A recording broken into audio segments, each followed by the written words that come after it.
Hi guys, it's Angie with Fun Endeavors Tie-Dye Lab. Today let's try out some new Dalula Company dyes, and I'm going to try out 5 new dye colors.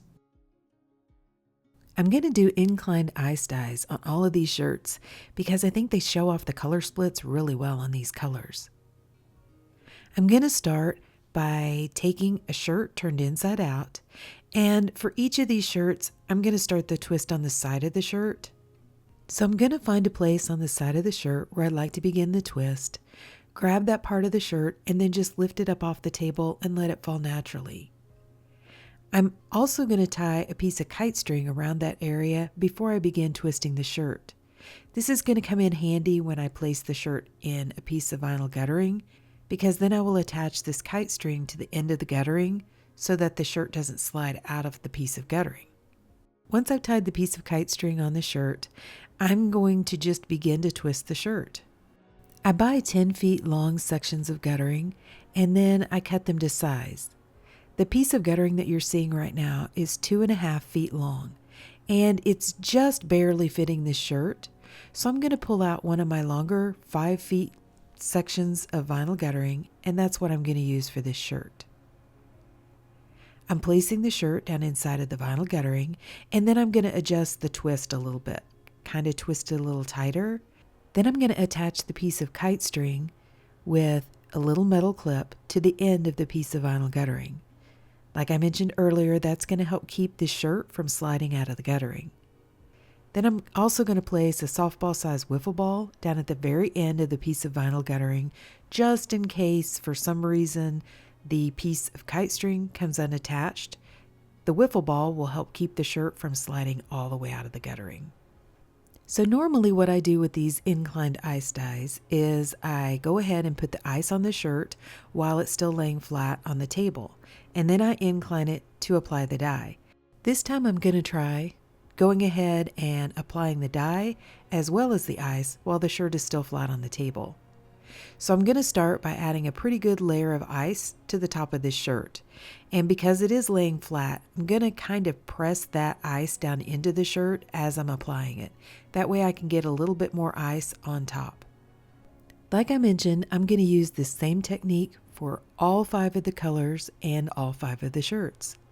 2 of the shirts I'm doing with the longer 5 feet sections of vinyl guttering, and then the other 3 shirts I'm going to do with the shorter guttering that's 2.5 feet long. So for the first shirt, I'm going to use the color Mirage. I'm going to lightly sprinkle it over the top of the ice, and I don't want to add too much dye because then I won't get as many cool color splits, but if I don't add enough dye, then I'm not going to fully saturate the shirt. Then I'm going to add an additional sprinkle of dry soda ash over the top of the dye. And to incline the shirt, I'm going to place the end where I have the wiffle ball down inside of a plastic tote and leave the other end of the vinyl guttering hanging over the edge. The plastic tote that I'm using for this piece of vinyl guttering is one of the longer underneath the bed plastic totes. So it doesn't have really tall sides, but it is longer and it will be nice and stable for this long piece of vinyl guttering. After I've inclined the shirt, I'm going to take this plastic tote and put it aside and allow the ice to melt. I've included some process photos for each of these shirts so you can see what they looked like as the ice melted. I have them all lined up too, down in the floor, according to the order in which I dyed them. So some of the photos toward the end of this video, you'll see where I have them all together.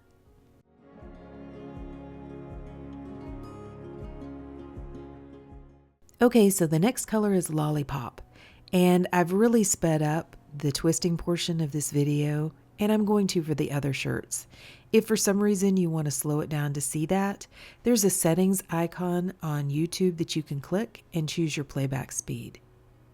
I'm basically twisting each shirt the same exact way that I did the first one.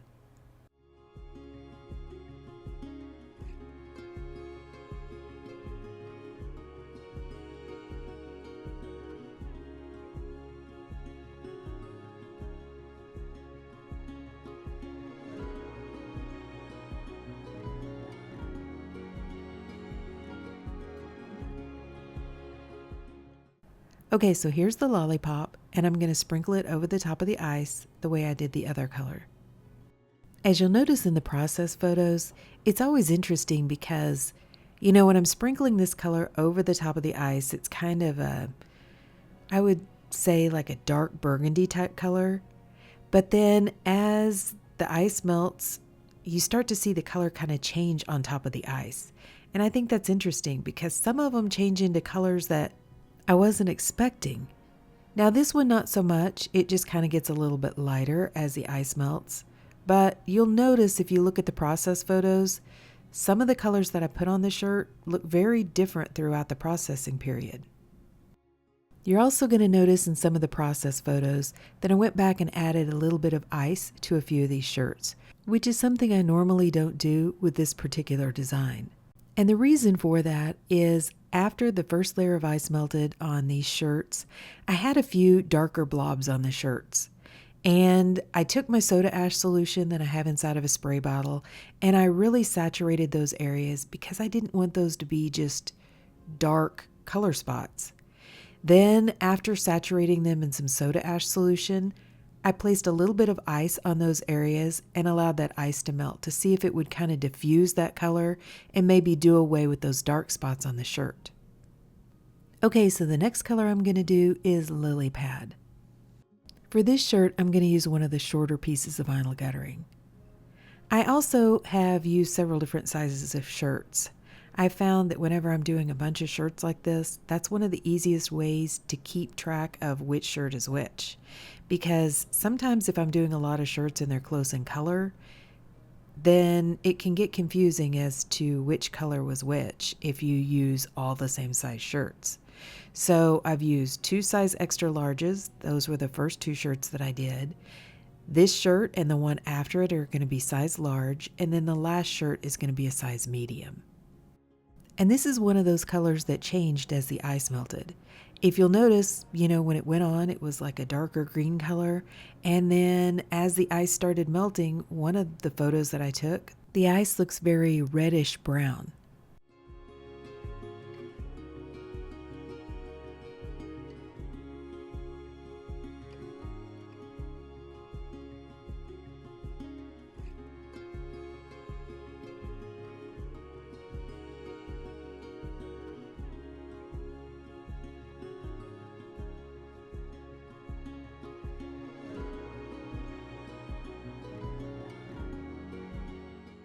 The next color is Honeybee.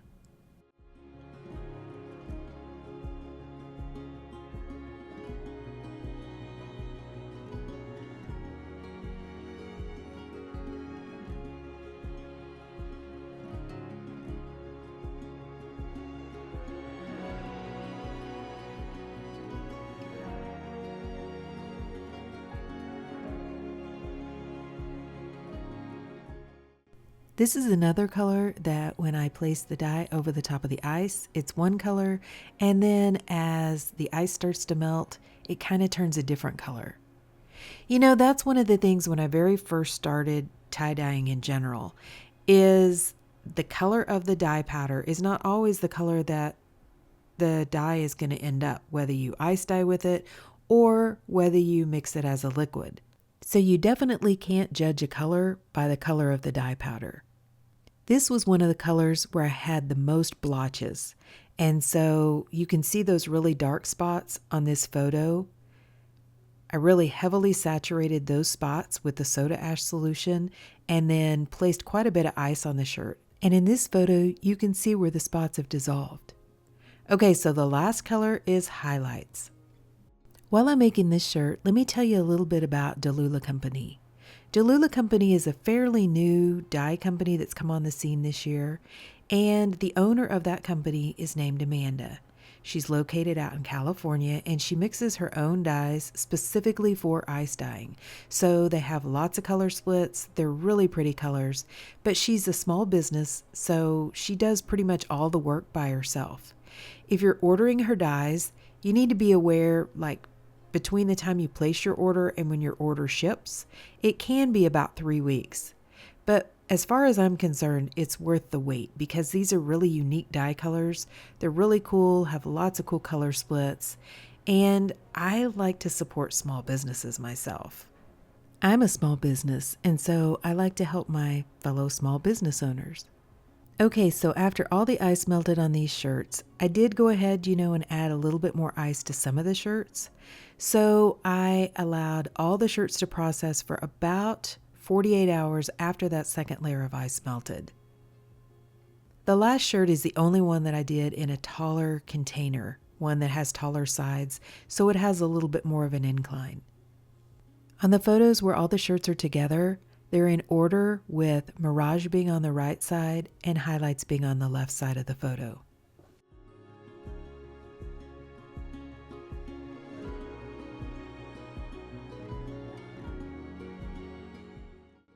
When I went to rinse the shirts, I rinsed them in the same order that I dyed them in. So I started with Mirage and I finished with highlights. And to rinse them, I did the same process for every shirt. I began rinsing them in cold water to rinse out the soda ash. Then, of course, because they weren't really tied, I didn't have to untie them. I just untwisted them, warmed the water to hot, and continued rinsing in hot water to try to rinse out the excess dye that didn't bond with the fabric. Once I had all the shirts rinsed, I went ahead and soaked them. And my utility sink has two sides. So in one side of the utility sink, I placed the Mirage, Lollipop, and Lily Pad shirts together. And in the other side of the sink, I placed Honeybee and Highlights together.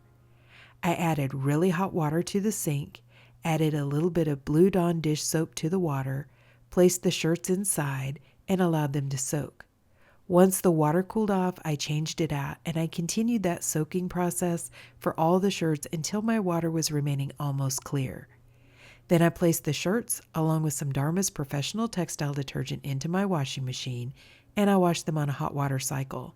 And I did place all the shirts in the washing machine together. Then after I washed them, I dried them and ironed them, and let's see what these new colors look like. Okay, so I'm going to show them individually in the same order that I dyed them. So this one is Mirage. And what do you guys think? Because I think this one turned out really pretty. I ended up with various shades of pink, purple, green, blue, just lots of shades. And I think it's a gorgeous color. According to Amanda's website, she says that this color has a variety of shades, including grays, various purples, pinks, burgundy, light blues, greens, browns, and even hints of yellow and orange. I didn't get quite all of those colors in this, but you have to remember with these ice dyes, you don't necessarily get exactly all the same colors in every project. Okay, so the next color is Lollipop, and I think this one is a gorgeous color too. I think this color's been available for just a little while. But out on her website, she says that this is a beautiful fuchsia color with pops of blue, different oranges and pink tones, some yellows, a little purple, and even sometimes a hint of light green. She said this color is considered a decent splitter, but seems to showcase more color variations when going light-handed. And I agree with that assessment. I think this color is really pretty. I did get the fuchsia, the pinks, the little hints of purple, blue, even kind of some peachy tones. It's just such a pretty, vibrant color. And pinks can sometimes be iffy for ice dyeing, but this one works great. Okay, so this is Lily Pad. And I think this one is really pretty too. I don't know if it was because of the name, but as I was photographing this shirt, I just kept thinking of the impressionistic painter Monet and the use of some of his colors, because he has some paintings that he's done that have some of these colors. But it has gorgeous colors. It's got greens and pinks and purples and blues, various shades of all of those colors. On her website, Amanda says it features a surprising pop of lily pad green and can vary from shades of gray to light pinks and purples. I got all those colors plus that cool pop of blue in this shirt. I like this incline twist design to try out new dyes for this particular reason. Whenever you twist the shirt and you put it in the guttering and incline it, that is a long piece of fabric for the dye to be able to flow from the top all the way down to the bottom. And as that dye does that, as it flows down the shirt, it splits out into the component colors that were used to make the dye.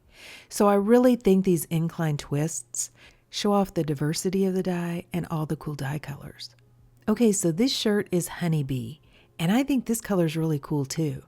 I was kind of expecting maybe, I don't know, a lighter yellow, but I really think this one is cool. It's a very orangey type yellow.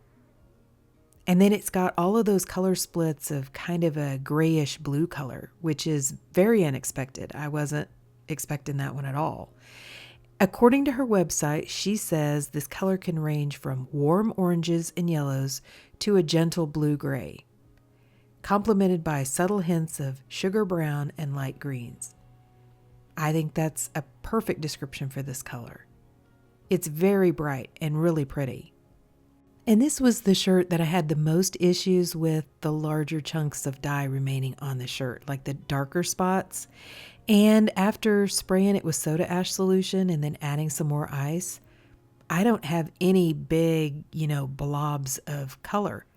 It all diffused really well and flowed down the shirt, and I think it looks beautiful. So what I did differently this time is I caught the ice right as it melted. And then when I looked at the shirt, I could spot those spots on the shirt. And I think that's kind of the kicker is you probably can't let them stay on the shirt for too long. Otherwise, they are going to cause some darker blobs on the shirt. So because I got to it immediately, sprayed it with the soda ash solution, the dye was damp. It kind of diffused that dye, and then adding more ice helped too, so that I didn't end up with the big spots. Okay, the last color is Highlights. And I had a few issues with this shirt. It's not because of the dye color, it's because of the soaking process. I soaked all these shirts in a soda ash solution together, and I think maybe this one was bunched up and didn't get quite as saturated with the soda ash solution because I have a few little kind of strange areas on the back of the shirt. They ended up being a little bit lighter with more of a pinky type color. And that's one of the colors in this dye, but you'll see it's kind of splotchy. I've got some close-ups of it. According to Amanda's website, the colors in this one include vibrant greens, sunny yellows, bright oranges, soft purples, and a touch of pink, even some gray tones, plus an eye-catching electric green. I didn't get quite all of those colors in this shirt. For me, most of the overwhelming colors were yellows and oranges with a hint of pink and then that green color that she was talking about. It is a bright color, but I actually think Honeybee ended up being a little bit more bright for me. It just doesn't have the same color variety as the Highlights color does. Okay, so here's a photo of all the colors side by side so you can kind of see them together. I think they're all such pretty colors, and they're also very different. Mirage has got more your purple and green and pinks, where Lollipop is mainly just pinks and purples and blues. Lily Pad, that's just got such a variety of colors, from greens to purples to pinks to grays. The Honeybee tends to be the least color splitting of this group of colors, at least from what I ended up with. But it's such a pretty color. I am not a huge lover of yellow. I've said that many times. This one does lean more orange though, but it is really bright and it's really vibrant, and I think that gray-blue split makes it such an interesting color. I actually really like Honeybee. Highlights, of all of the colors, that tends to be my least favorite just because the yellow and, I don't know, it's just more of a mustardy type color. So if you like that mustard yellow, then I think you're really going to like this one. At least mine ended up more of a mustard type color. I do like the green pops in it though. I think that's really cool. And the pink pops are pretty cool. So, I don't dislike the color, but of the 5 colors that I tried, it's my least favorite of the 5. But in general, a lot of yellows don't split. So if you're really looking for some cool yellows that do split, I think Honeybee and Highlights would be great ones, because those colors would add a lot of dimension to a shirt where you're wanting some yellow, but you're also wanting some color splits. So overall, I really love these 5 new dye colors, and I think they're all really pretty. But But what do you guys think? Do you have a favorite among the 5? Is there one in particular that you think is really pretty that you prefer over the others? Please drop me some comments down below and let me know. I have seen some of the projects that people have been doing with these colors out on Dalula Company's Facebook page. And some of the projects you guys have been using these on are so cool. So just let me know what you think about them down below. And if you've enjoyed the video, I sure would appreciate it if you would like it. And if you'd subscribe to my YouTube channel. If you'll hit the bell, you'll receive a notification whenever I upload a new video. Thank you all for watching, and I hope you have a great day.